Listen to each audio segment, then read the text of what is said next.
we made the conscious decision to not make you guys sit through all the credits. So. Okay, so I care about you. We got stuff to do. Like, here are some wonderful answers. So you can get your questions going. I've got a couple. I was going to try and take notes, and one, I was laughing so hard that I couldn't. And two, all I wrote down was that Blythe Danner and Sam Elliott are very hot. Those are very attractive people.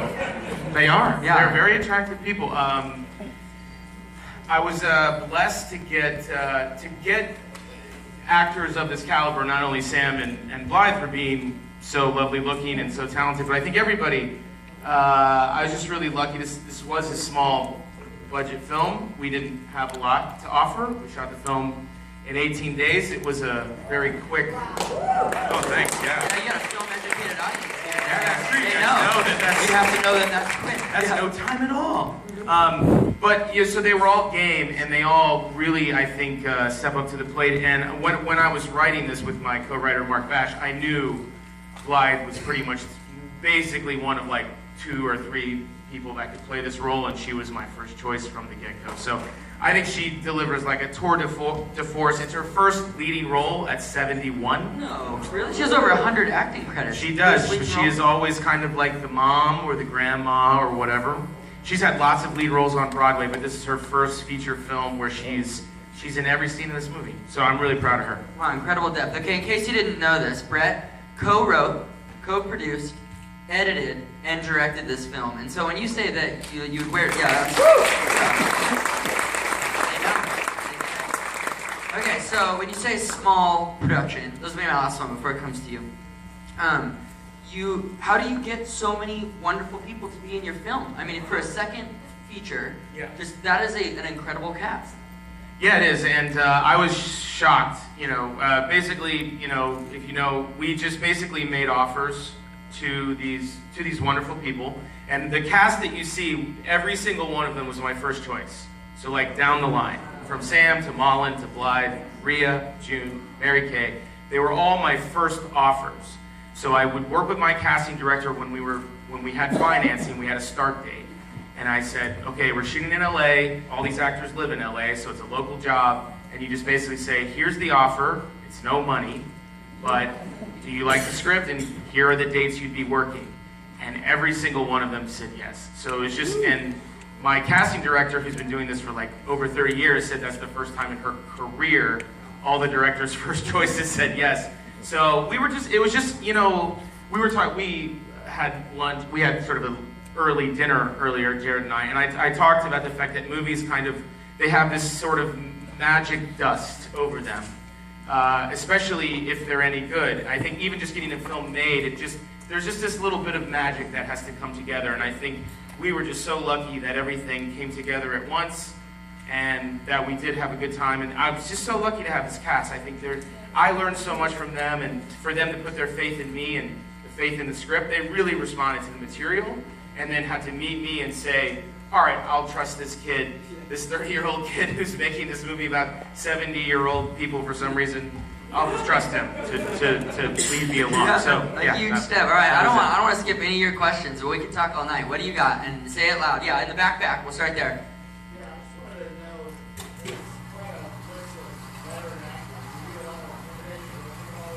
Oh, sure. I'll repeat question. Okay, yeah, sure. Yeah. The question was such a list of veteran actors. Were you intimidated at all on set with them? Yeah, I mean, I think when you meet Sam Elliott, you're like, whoa. Yeah, he's the banquet beer guy. He's the men of men. He's amazing, and so yeah, you definitely, and Sam looks at you and he asks you a question like, well, why would I do this, man? And you're like, so yeah. Totally overwhelmed and intimidated by the prospect, but it's part of the fun. I love being in it over my head, and I love pressure, and I was just sort of like, let's do this, So I think it really helped that I was the creator of the content.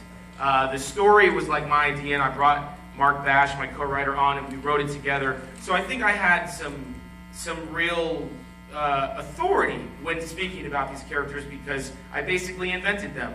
So that gave me the confidence to tell Sam, well, this is what I think. but they were all lovely enough to go with me, so that they made it very easy on me. They didn't. No one was difficult or it was just a lovely set to work on. That's good. Great question. There's a hand up front here. Go ahead. I was so impressed with each individual, even these really small parts. Yeah. Like the checkout person Sure. and the woman at the hospital. The policeman I thought was really good too. That's Reed Scott. He's in Veep, the HBO show with Julie Louis-Dreyfus. He's the police. He's amazing. The police officer. Yeah. So I just wondered, what's your process with, because you seem to really get a performance out of even like the tininess, and so how do you like, give like even the small speaking roles, like this is your backstory or your context, or, because I was impressed with that. The question was, even the small parts in the movie are so wonderfully cast and acted and performed. What's your process in finding and getting great performances out of the really small roles? The easiest answer to that is directing is 90% casting. These people, we cast them, we brought them in. Every small part, people came in, they read for it. And so you've got to know who you've got in the room. And, I'm not giving them backstory. I'm not, to be a checkout girl, you don't need a backstory. You need to be able to have comedic timing and nail it on the day. And I knew Shaniqua, who played that part, I knew she could do that. When she came in and she did her audition, I thought, that's her. And I think most of the time when somebody walks in and they do it right, you go, that person's going to do that on the day, and you have them show up. And most of the time, there are so many talented actors in this world. It's not.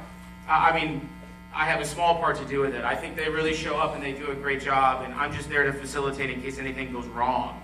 But most of those people show up and they're awesome. You give the smallest adjustment, you give one little idea, and they do it.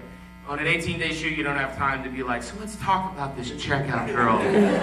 you don't got time. It's like, hey, I really need a laugh here. So can we do that? Yeah. That's good. Another question? Yeah, go ahead, and then we'll move to the back. What inspired you to create Martin Starr's role? What inspired you to create Martin Starr's role as the pool boy? Well, he's the closest to me in age, so I think there was something about, having some part of someone my age in the film that I could sort of relate to and put myself into. Both Martin and Blythe's characters play people who are artists. They're people who have dreams and aspirations, or had dreams and aspirations, and that's how they connect. And I have dreams and aspirations, and a lot of my friends have dreams and aspirations, and it's very hard to do this job, or any job in the arts, whether you're a singer or a poet or a painter or a filmmaker or musician, whatever it may be. It's a difficult life. You're signing yourself up for hardship, in my opinion. But it's a very satisfying thing, and I think I wanted these kind of two lost kind of ex-artists to kind of come together. And Martin, for me, is he's a little bit of me in that sense, of that kind of person who, I guess it would sort of be me if I just stopped making movies, if I just stopped trying, and I'd be really sad, and then I'd have to get a job. So I also wanted to flip, that old thing about the pool boy thing. I wanted to really kind of flip that on its head and say, like, come on, let's grow out of that cliche, right? That's good. I like that. Yeah, go ahead on the aisle right there. Was that you singing karaoke? Oh yeah, I should have said that right away. Hi, I'm the guy who plays the karaoke singer in the movie. And I'm regretting it every day. Every film festival, I'm like, why did I do that? At least we got it out of the way now. Yeah, we got it out of the way. That was me. Hi, I can't sing very well, and thank you. We'll go there and then up front. Yeah. Back. Yeah, by the wall. So how did you pick the music? Like, what order was it that you put the music? Was it the production process or the casting process?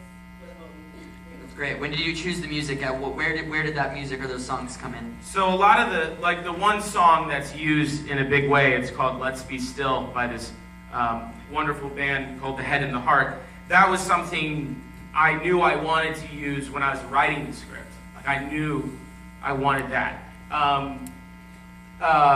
In terms of like the karaoke songs and stuff, that was all sort of like, what can we afford and what works. So your music supervisor comes in and is like, here's what you can afford. Yeah, if you don't know it, music is incredibly expensive. So expensive. It's cheaper to have someone come in and write a completely original score for your movie than it is sometimes to afford one song. I would say most studio movies' budget for music is more than the budget of this film. Let me put it that way. So it's very difficult. So you have to really, it's creatively, it's challenging. So to get a song like that I think is really great, that I wanted from the get-go, is a real gift. And I really thank the Head and the Heart for being like cool about it. And then with the score and with the song that Martin sings at the end, that's all my composer Keegan DeWitt and he and I kind of going back and forth. I mean, in the script, it just says, Lloyd sings Carol a song, because I'm not a songwriter. So I told him, look, it's a song about friendship. It's a song about two people who love each other in a non-romantic way, that need each other. Can you do that? And he did. I remember him sending me the demo of that song, and I was blown away. I couldn't believe it. I didn't tell him, call it, I'll see you